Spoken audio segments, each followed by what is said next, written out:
नमस्कार। आज हम एक बहुत ही आम, बहुत ही रिलेटेबल फीलिंग के बारे में बात करने वाले हैं। वो नाराज़गी जो तब होती है जब लोग हमें सिर्फ तभी याद करते हैं जब उन्हें हमारी ज़रूरत होती है। चलिए इस निराशा को एक बिल्कुल नए एंगल से देखते हैं। ये सवाल शायद हम सब ने कभी ना कभी खुद से पूछा है ना। एक अजीब सी फीलिंग होती है जब फोन बजता है और दिल में कहीं पता होता है कि सामने वाले को जरूर कोई काम होगा। चलिए इस एहसास को थोड़ा और समझते हैं। ये सिर्फ एक मोमेंट का गुस्सा नहीं है, ये एक गहरी, बार बार होने वाली फ्रस्ट्रेशन है, जब हमें ऐसा महसूस होता है कि हमारा इस्तेमाल किया जा रहा है। जरा सोचिए इस सिचुएशन के बारे में। वो दोस्त या रिश्तेदार जो महीनों शायद सालों से गायब हैं, अचानक एक दिन उनका मैसेज आता है या वो दरवाजे पर खड़े होते हैं और हमेशा की तरह उन्हें हमारी मदद चाहिए होती है। और हमारा पहला रिएक्शन क्या होता है? जाहिर है, गुस्से की एक तेज लहर।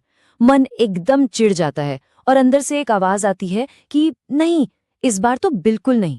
और सच कहूं तो ये एक बिल्कुल नेचुरल रिएक्शन है। लेकिन क्या हो अगर इस सिचुएशन से डील करने का कोई बेहतर तरीका हो? एक ऐसा रास्ता जो शायद सुनने में थोड़ा अजीब लगे, थोड़ा उल्टा लगे। जी हाँ, सदा इसके बिल्कुल उलट है। कभी भी मदद करने से मना मत करो। अब ये सुनने में थोड़ा अजीब लगता है ना, हम क्यों किसी को अपना फायदा उठाने दें? इसका जवाब एक बहुत ही सुंदर दृष्टांत में, एक कहानी में छिपा है जो सब कुछ बदल देती है। और यहीं पर एंट्री होती है दीपक के दृष्टांत की। ये एक छोटा सा आइडिया है, लेकिन इसमें इतनी ताकत है कि यह हमारे पूरे नजरिए को बदल सकता है। सारी बात बस इसी एक लाइन में छिपी है। एक पल के लिए इसके बारे में सोचिए। कोई भी रोशनी में दिया नहीं जलाता है ना।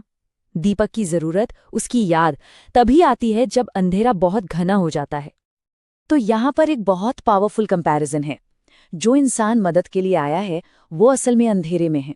उसकी जिंदगी में कोई परेशानी, कोई जरूरत का अंधेरा छाया हुआ है, और उसी अंधेरे में उसे आपकी याद आई, यानी दीपक की। तो आप समझ रहे हैं, ये दृष्टांत सिर्फ एक कहानी नहीं है, ये हमें अपना नजरिया बदलने के लिए, एक्टिवली बदलने के लिए एक फ्रेमवर्क देता है। सारा खेल पर्सपेक्टिव का है। ध्यान उस इंसान के स्वार्थ से हटाकर अपनी भूमिका पर लाना है। मतलब उन्हें स्वार्थी मानकर खुद को दुखी करने के बजाय हम खुद को एक दीपक की तरह देख सकते हैं। और इसे अपनी लाइफ में अप्लाई करने के लिए बस 3 सिंपल स्टेप्स हैं। पहला, उनकी जरूरत देखकर परेशान होना बंद कर दीजिए। दूसरा, अपनी आइडेंटिटी बदलिए। आप वो नहीं हैं जिसका फायदा उठाया जा रहा है, आप वो दीपक हैं जो रोशनी दे रहा है। और तीसरा, इस रोल में खुशी और सौभाग्य महसूस कीजिए। और यहाँ भाग्यवान का मतलब बहुत गहरा है। इसका मतलब सिर्फ पैसा या सक्सेस नहीं है। इस कॉन्टेक्स्ट में भाग्यवान होने का मतलब है कि कोई इस दुनिया में किसी और की मदद करने की, सेवा करने की पोजीशन में है। ये तो एक बहुत खूबसूरत बात है। तो अगली बार जब कोई मदद के लिए आए तो इसे अपनी कमजोरी मत समझिए, इसे अपनी ताकत का सबूत मानिए। ये इस बात का साइन है कि आपके पास देने के लिए कुछ है, चाहे वो वक्त हो, सलाह हो या कोई रिसोर्स। आप भरे हुए हैं तभी तो कोई आपके पास आया है। तो आखिर में इस पूरी बातचीत से हम क्या सीख सकते हैं? चलिए इसे जल्दी से समराइज करते हैं। तो मेन बात यह है कि किसी और का बर्ताव आपके अपने स्वभाव को डिफाइन ना करे। अपना फोकस अपने पर्पस पर रखिए, दूसरों की सेवा करने की अपनी क्षमता पर रखिए। खुद को उस दीपक की तरह देखिए जिसकी जरूरत अंधेरे में पड़ती है, और इस काबिलियत में, मदद कर पाने की इस कैपेसिटी में खुशी और आनंद खोजिए।